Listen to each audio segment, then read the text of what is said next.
Hi Pottery peeps. So I'm going to show you how I made this. I debated showing you how a lot of you have asked how to make the urn that I'm making for my cousin, and these little ones are for his 3 little girls, or they're adults, but his girls. And I couldn't.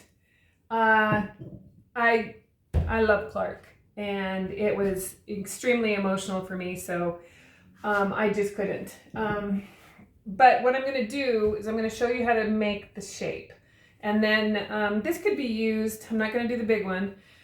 Big one's definitely a little bit more challenging, and you have to do the big one if you want to attempt the big one. You have to do the big one when it's fairly leather hard, otherwise it collapses. So these little ones, though, they're a lot of fun to make and super, not easy, but definitely easier than the bigger one. What I'm using to make this is just a cookie cutter. Choose your size of cookie cutter. And then I do have these Michael Harbridge forms, and I'll link everything that I used in the description.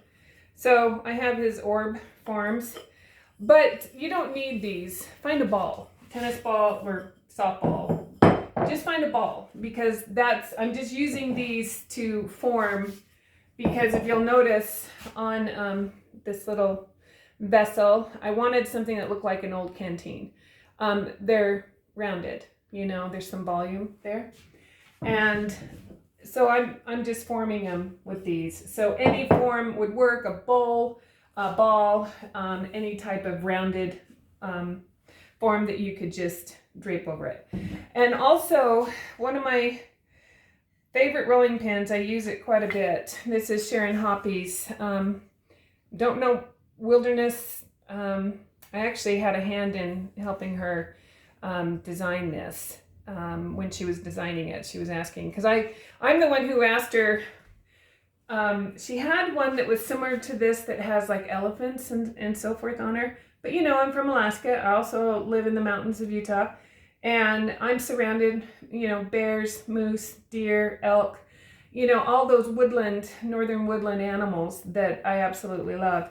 And so the wolf is in here, the bears are in here, so many different animals are in here. And what's really great about it is that you can choose, different parts of it to do different things. Where's the wolf? Let me get the wolf. Did I already pass by him? I love the wolf. There he is. The wolf and the moose there. And there's a bear over on here on the end. So I'm using this, as you can see, how great the celadons. These are Clayscape celadons. I use Tim Stark celadon in Shadow Blue. And then the root beer is Coyotes. And they just highlight the texture so well. So I'm going to make, I think these would make great flasks. I've already made quite a few into flasks. They also would make a great little bud vase, or anything. I mean, any type of vessel can be used in multiple ways. It doesn't have to be an urn. And so the ones I'm making today are going to be more in the flask or bud vase. They're kind of interchangeable for me. I like different shapes for different things. I think it could also work, you could put a soap pump in here, or even oil, you could do all sorts of things. That's what's so great about pottery. So I've already got a slab, and I rolled it on my slab roller to about 3/8 and then smoothed it out. And then of course it's going to get thinner once I roll the texture. So I'm going to roll the texture. This is a combination hand-built wheel thrown piece, just so you know, okay? And those are actually my favorite combinations. So we're going to go ahead and form up the design pieces first and let them stiffen up, and then I'm going to go to the wheel and just throw and show you how I'm going to do that. Okay. All right. It doesn't really matter which direction to roll this, and I'm gonna roll from the center and press over, so I get a really good design, really good impression. this rolling pin. Okay, and then before I do my cookie cutters, I'll pick it up and release it. So now it's just a matter of where I am going to choose from for this one, which, let me see if I can get you actually a little closer. All right, and this cookie cutter is 4 inches. So this is my 4-inch cookie cutter. All right, you know, I love the wolf and the moose, so we'll do one there. And I like that I can choose on this rolling pin. There's so much design. So I'm just gonna take my mold and press it on. And like I said, this would work with a ball, softball, something big like that, because this is about the size of a softball, maybe a little bit bigger. And then I'm just gonna leave it to set up. So now I just have to pick which one. You know what, we'll go, there's these cute little 3 deers. So we'll choose them. And then do the same thing with this one. So I'm gonna let that stiffen up while I go and do the wheel throne bit. So let me move you over there. Okay, before I head over to the wheel, one important thing that you need to know. We know that the cookie cutter is 4 inches. You need to measure from outside to outside, because sometimes when you belly this, it gets wider, or not wider, narrower. So it's actually measuring about just over 3 3/4 plus a couple of ticks. But I have found with these, it's easier to go bigger than it is to go smaller. So I'm going to stick with the 4 inches when we go over there. But don't get too big, otherwise you'll have issues too. So let me move you over.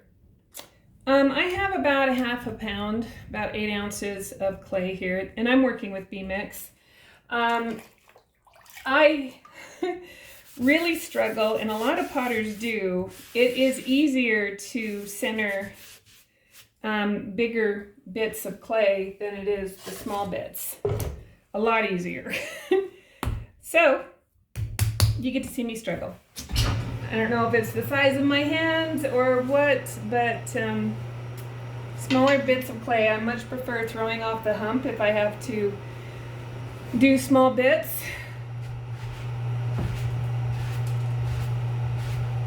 Get my wheel going here. Still having trouble with this knee getting my wheel up to speed. And I'm going to spend some time, and I'm just going to hold this clay because it's such, I have to push the foot feed with my right, and it's an older machine. It's got quirks like we all do, and so sometimes it takes a while to get up to speed. Doesn't help that I don't have the power in that leg like I used to right now. So I'm going to make sure that that stays down. I'm going to go ahead and collar it up.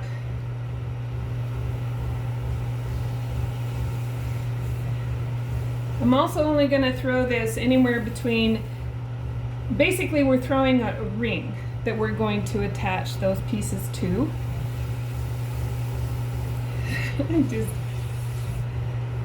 Small bits of clay are just problematic. You know what, we're going to go ahead. We also need to throw a spout. So I'm going to show you how I do that, because I have too much clay to do just the ring, but I also need a spout. So we're going to do that off the hump. So I just put my finger into about that knuckle, and then I'm just going to pull this up into a little spout, because that's what's going to go on top of this. I'm going to find my bottom, kind of make myself a mark. Go ahead and get the water out of there, get my slip off. dry your hands off for this. Slow my wheel down. So I'm going to put my finger in here and I'm going to take my needle tool and I'm going to cut it into it. I will find my finger and I'm just going to lift it off. So that's her spout. And I probably still have too much clay here. So I'll show you how I did that again, because I don't ever just make one thing. I'm going to make a few. So I'm just going to pull up some clay.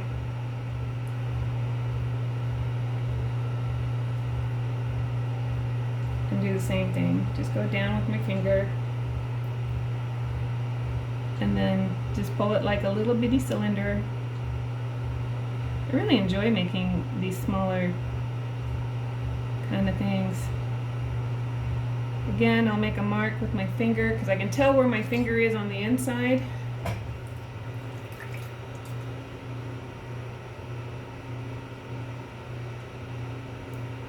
It's hard to throw the ring off the hump because it gets distorted, and that's what I don't want to happen because I'm going to be joining those other pieces to it.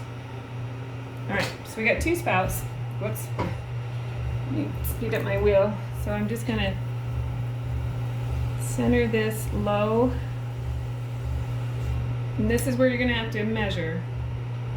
Make sure you're on the right measurements.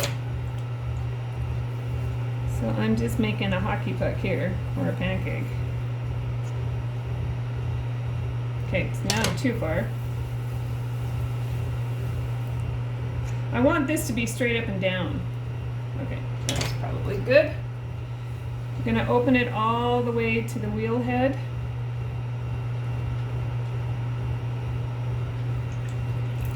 I tend to put a lot of water on that middle because I need to kind of get underneath that clay. I found it's easier because then I don't get a double ring. And then I'll just pull this up. See, I've got way more than I need. You gotta be careful when you are doing it underneath like this, and you don't have to do it, there's more than one ways to do it, that you don't, because you opened up to the wheel head, you don't want to take, and I'm only on this now probably less than ½ an inch, and so you gotta be careful when you're throwing it up too, that you're not gonna take that off its anchor. So this is enough clay for two, or one very wide one, and that's too much.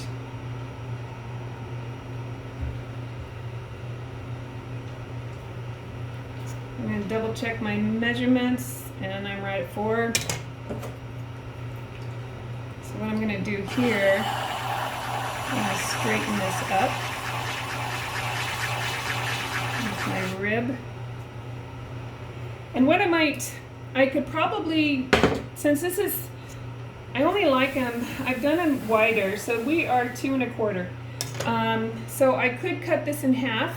But you don't want to do it right now. You want to wait until it stiffens up. So this is definitely one of those things that you do in pieces. See, I kind of pushed that wall in. I'm taking it off its anchor. But I want this wall to be straight up and down.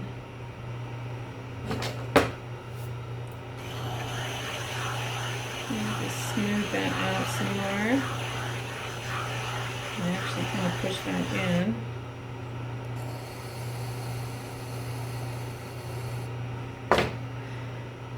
Always release slowly, because if you release too fast, it'll take your piece off center. Okay, we're good. So what we're going to do, everything now needs to stiffen up. And so I will come back later when this is stiffened up some, and we will put it all together where the magic happens, when you join a wheel and a hand-built piece together. All right, we'll see you in a bit. I am going to attempt to cut this in half. Hold on just a second. Where did I put? There they are. because I can't read the numbers. Man, if only they could come out a way to cure nearsightedness, because it drives me crazy. So this is actually 2 inches tall. So I am going to, actually I need to find my mark here.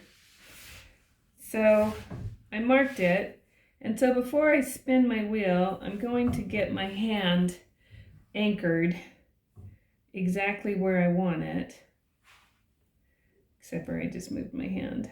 So make sure I'm, there we go. And then I'm just going to slowly cut this in half. I'm watching the inside too, because if I do this too fast, this is going to fly off, and I don't want that to happen. Okay, so I don't want to distort this very much, so I'm going to set that one over there. So now I've got, this is still, am I still too soft? Maybe, but we're going to go ahead and grab one of these.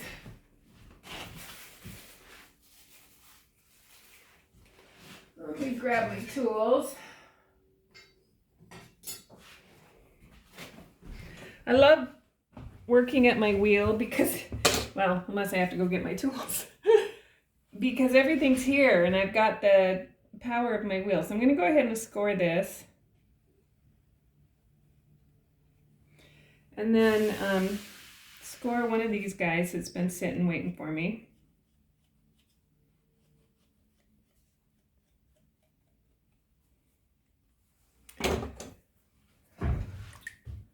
I'm going to add a little bit of slip, but not too much because I've got some on this other. I don't want it too slippy. I mean, I am working where it's soft. I do tend to work with my clay soft. Sometimes that gets me into trouble. So I'm going to take this. We're going to set this on here. So it doesn't fit exactly, of course, because I went 4 inches and this is about, I don't remember what those little ticks on the measuring tape, it was like 3 3/4 plus. But what I like about having it just a little bit bigger, not much, but just a little bit, then I can come in here and I can push this into it. And it tends to, by doing that, visually it's actually not doing it, but visually it kind of arches this. It doesn't actually create any more volume, but it visually makes it look like the side isn't straight up and down, that it's more rounded. So I'll just bring all of this in to meet that. Did I go all the way around? Okay. Make sure I've just gone, and I'm just kind of pinching them lightly together. Wipe my hand off a slip. And then I'm going to come in. I created a hollow form at this point, so I can actually work on it a little bit. I don't have to be quite so careful. When we do the other side, you got to be a lot more careful.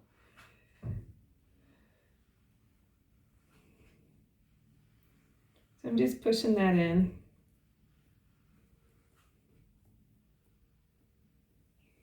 We're also going to cover up this seam, but I still want to make sure I have a good seam here. So then I'm just going to smooth that.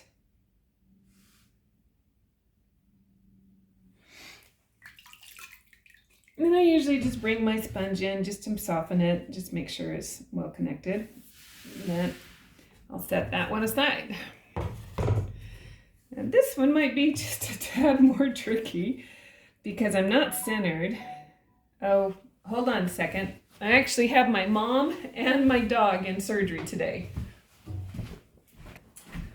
So yay, just heard from the doctor. My mom went through surgery and it's doing really well. So woo! So hopefully we can get her over this.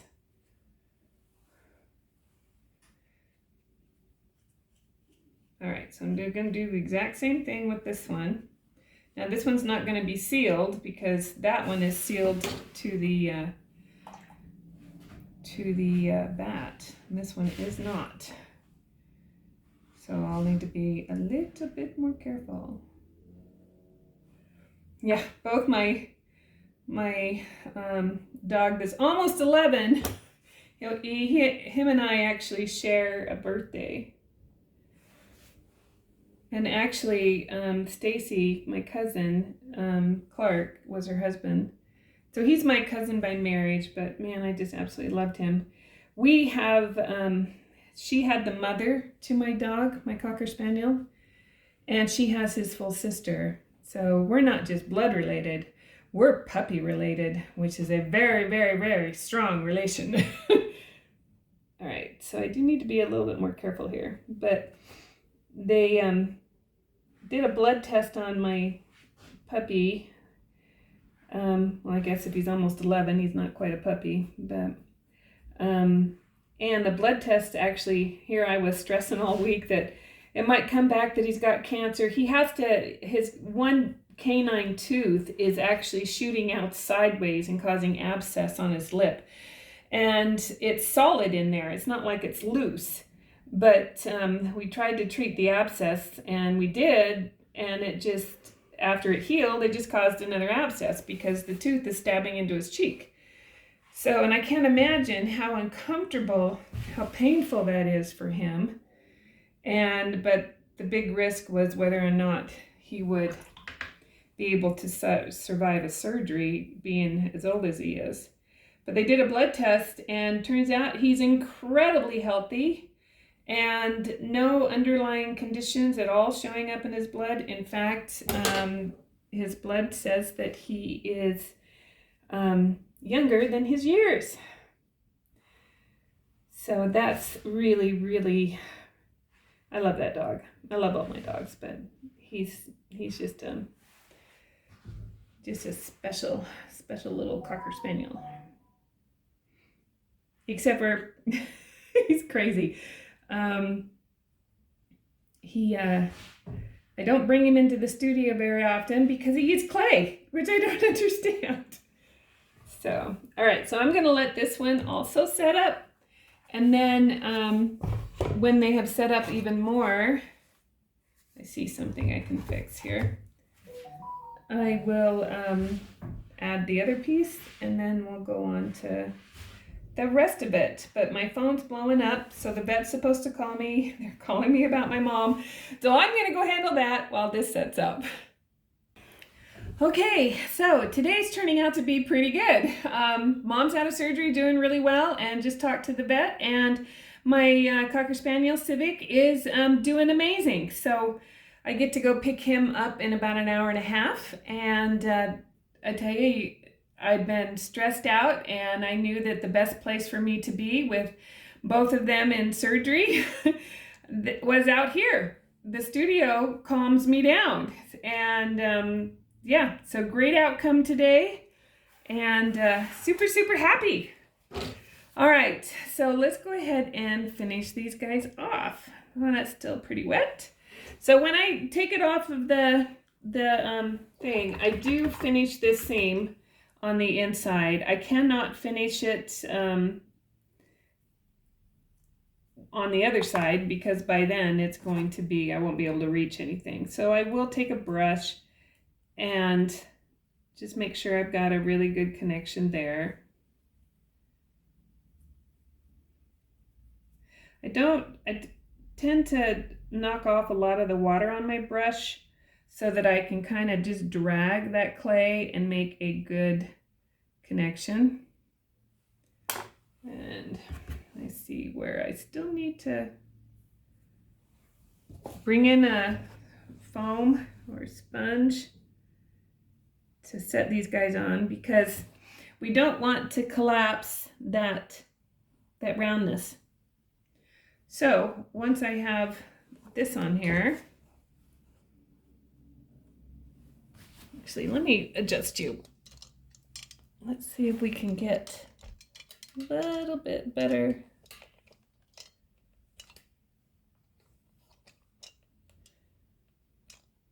All right. Let's see if that works a little bit better. So now I'm just gonna go ahead and make an ice cream sandwich. To me, they look like big fat ice cream sandwiches, like Klondike bars or something. Oh, so when we do this, let's see, which one did I want to do? I got a wolf there, so this one gets a wolf. I don't want to do 2 wolves. I like that with this rolling pin of Sharon Hoppe's is that I can get multiple different individual seams. But when you put this on, so it's a one direction.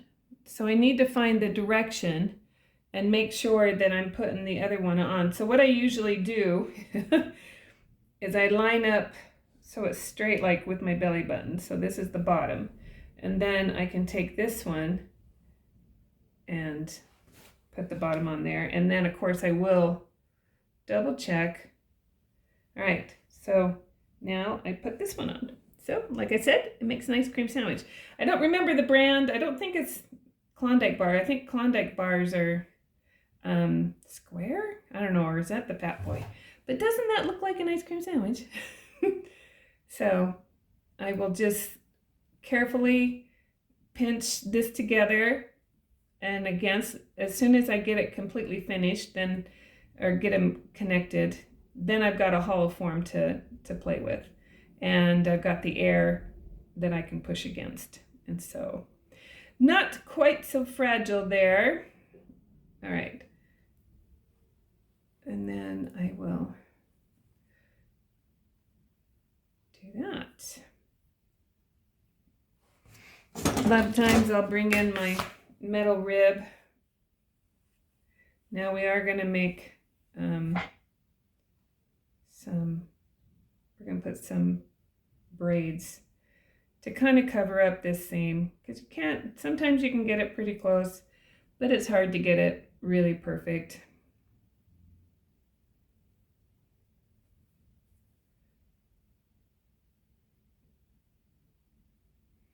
I do tend to spend a lot of time cleaning up, so I might just speed you up for this part.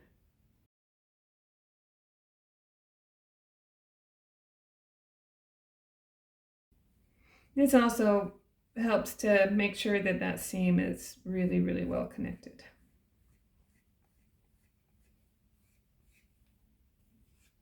You can also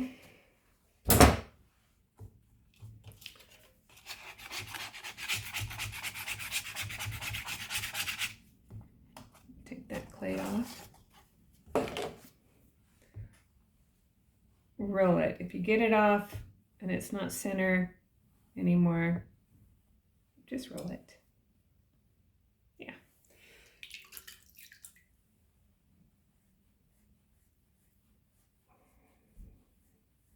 So just smooth it again, lots of smoothing.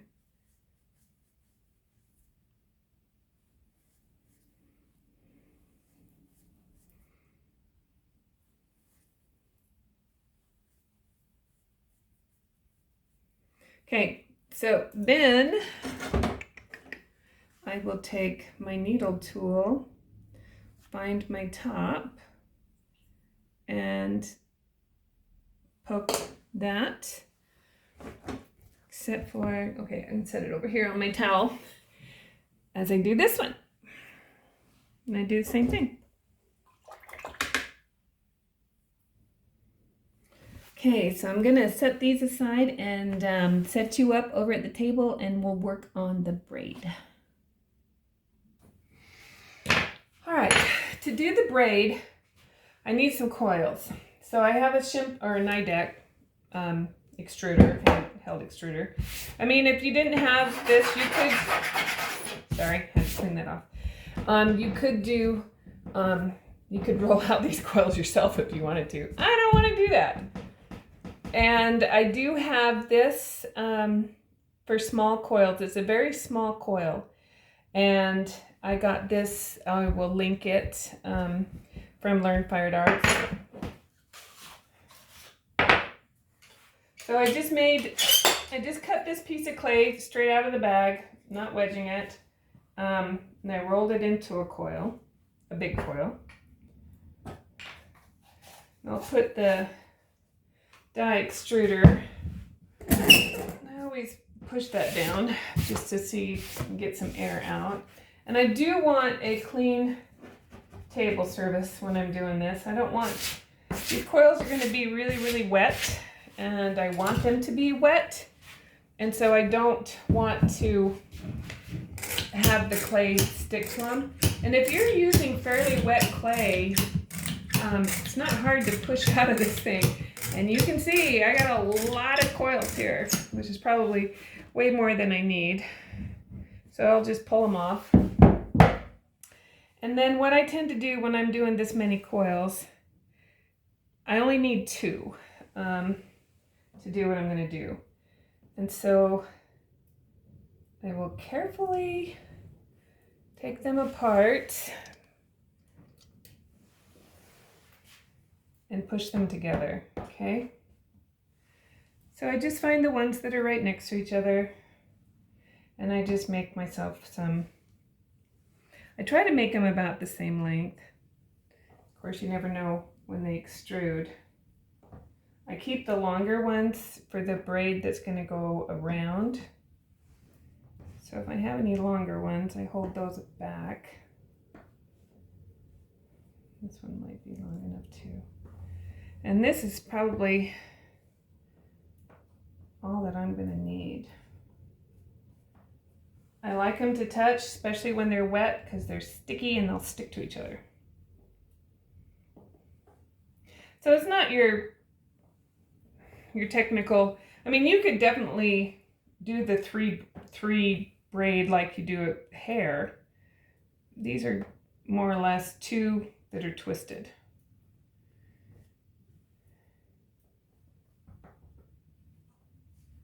But it gives that kind of design.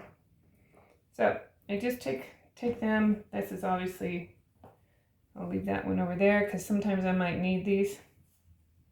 And I'm going to actually start with my small ones first and leave these bigger ones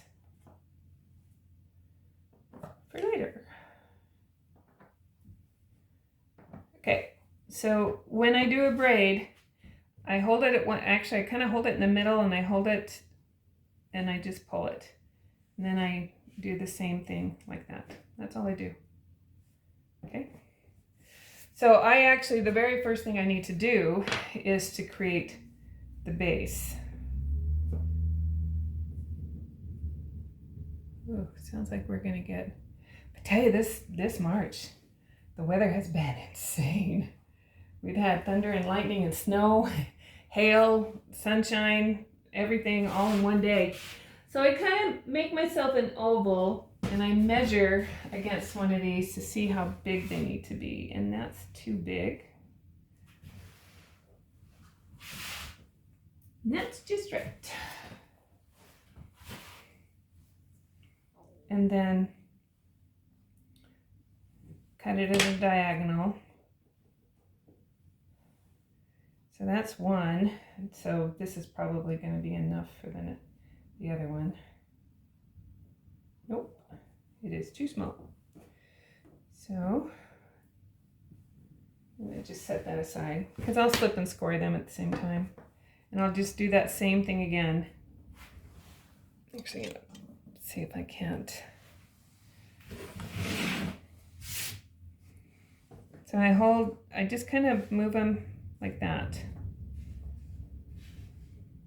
Don't want to stress this because they'll break, but that's a pretty one.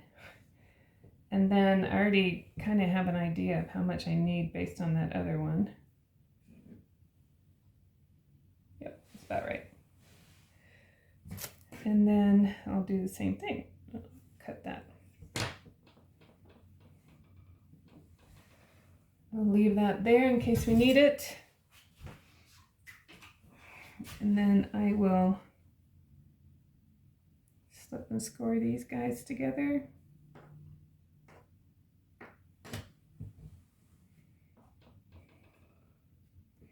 I stick them first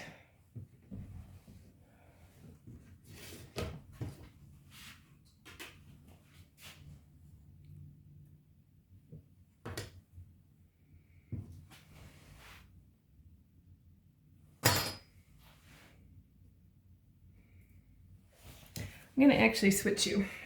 So what I'll do now is I'll come in here. I've already pushed them together. And this is a damp brush, but not a wet one. I want to see, I don't want to show where that seam is. So with a damp brush, I can pull the clay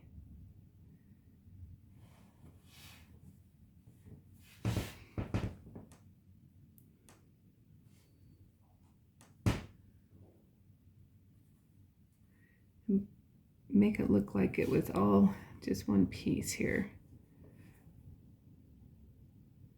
You might want to show the seam though. Okay. So I figure out which one's my top, which is my bottom. Basically, whichever one looks best is my bottom because the other one's going to be attached. Now, if you don't handle these when they're drying and you're really careful when you put them in, you can get by with the limited amount of scoring and slipping because I'm working with fairly wet clay. And of course, I'm off camera. Hold on. Let's get this camera right each time, you guys. Especially when you're in the groove, right? Now, one thing I will do, I will hold my finger over that mark and I will put in my maker's mark. And then, where's my, I kind of just get slip on the bottom of my piece where I'm going to set it down. So I'm setting it down, I'm gonna pick it up, make sure it's actually where I want it on the piece, and then I'm tacking it down. Okay, so basically this is just to keep it from rolling, and then I will level it. This is why I tend to work fairly soft. This doesn't weigh all that much, it's not going to collapse it. It's just to give it a little bit of lift. So then I can also glaze it and fire it, right? So that one's done. So let me see if I can. You just might have to wait. For some reason, the storm has messed with my lighting. Let me see if I can add a little bit more. All these windows are amazing, but they can cause, oh, I've already done that one. They can cause some problems during the middle of the day. And depending on the time of year. So again, I'm just adding some slippy water. It's actually not really even slippy water, it's just gross water.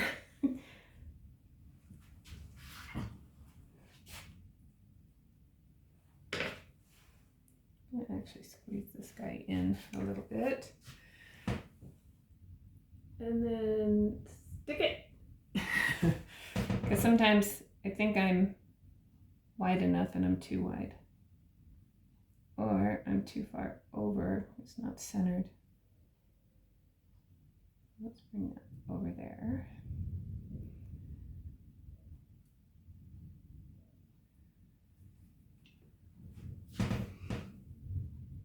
And then I will level it up, just like I did that one.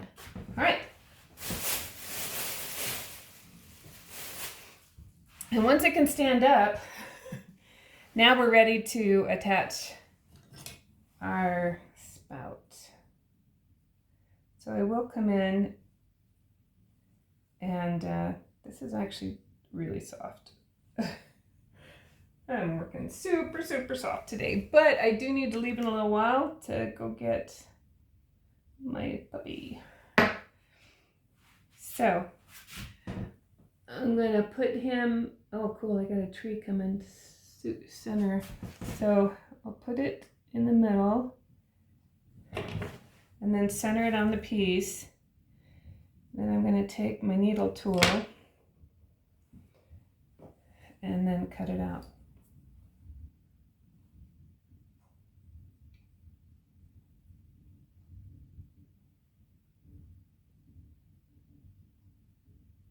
Careful you don't drop that in there.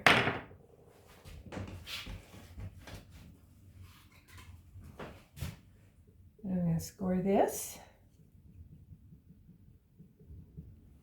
And then I'm going to score this. Kind of build up my slip when I'm scoring. I dip this in water. I don't like it too slippy. I think it actually connects better if it's not too slippy. So double check that I'm where I want. Center on the walls and center there. And then the ferrule of your brush is a great tool. So instead of using the brush, I'm using the ferrule, which is this part. Got it wet so it'll slide, and then I smooth this in together with the ferrule of the brush. Now, if this was a lot drier, and I have made them a lot drier, I would probably add a coil there. Oh, we're gonna have quite the storm. I love thunder. That was cool. So I'm just gonna bring this in. We're actually gonna cover this up, but I'm going to, if it was drier, it's still really, really wet, I would bring in a coil to do this. But since it's super wet and not dry, I can just smooth that clay in. Mainly because I am going to cover it anyway. So just smoothing out my edges with my brush.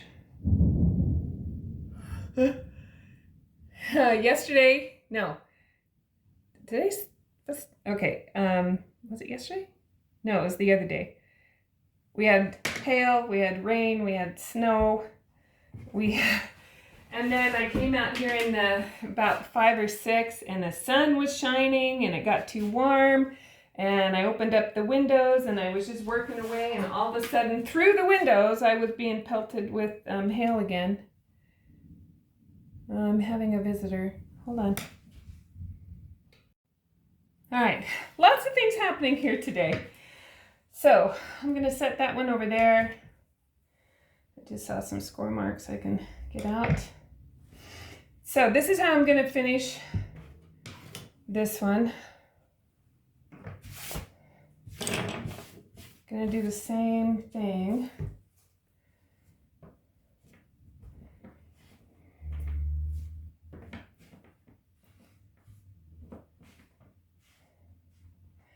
Now, I'll get probably a lot of you saying, that won't work, but it does.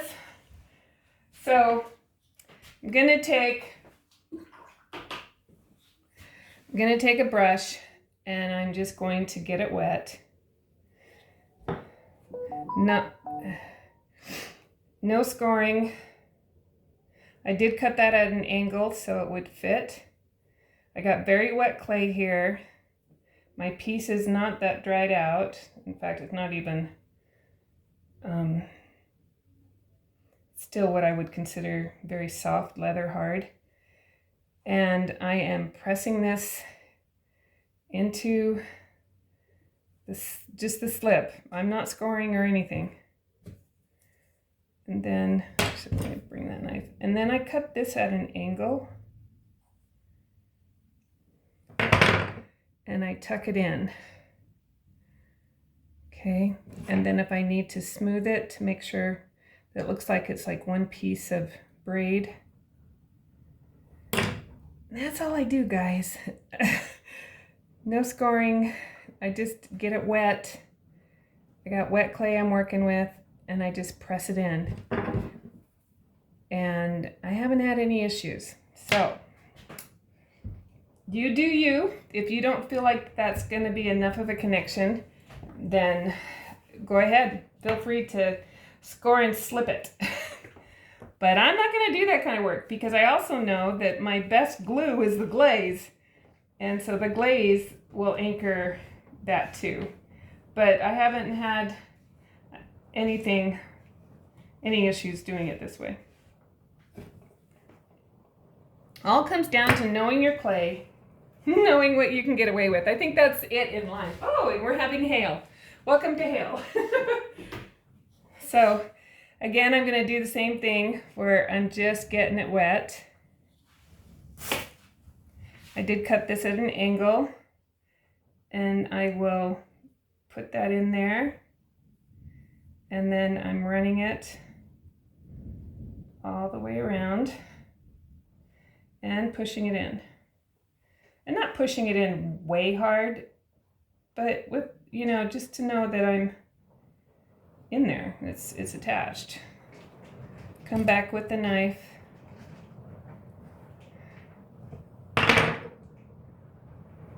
And secure that, and then I'll go back and press this into the sides some more. Bring my brush in.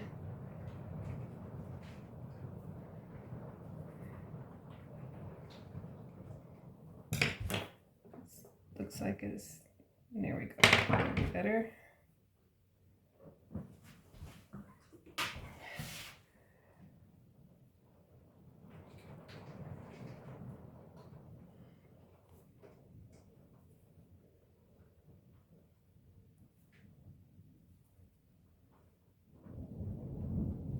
Whew, Mother Nature is in a mood. All right, so now that I've got it here, let's go ahead and set it up, and then I can bring you up. So I'm going to take one of these that I had left over.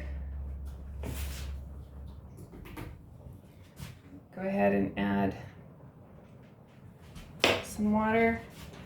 And then I am going to bring this around, kind of making a tie or a lariat. And then push that in.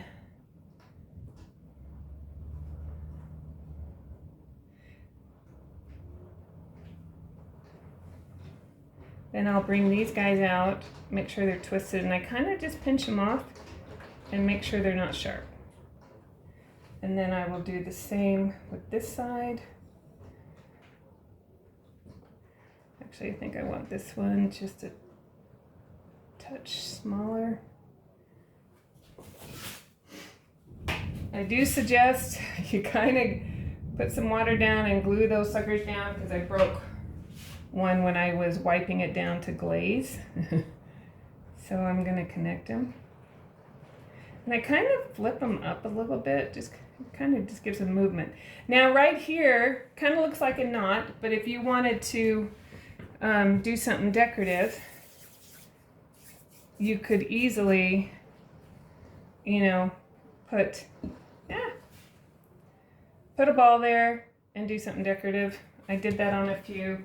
At the end of the video, I have made quite a few of these. They're actually quite fun. I will show you the ones that I've made, not the urns. It's just too sensitive. You'll get to see the urns after they've been glazed. Because I'll do a glaze opening. But, you know, kind of do something decorative here. That looks really weird right now. But, oh, let's bring in my, this is all about nature anyway. So let's bring in my eucalyptus. And I'm just gonna push that in there.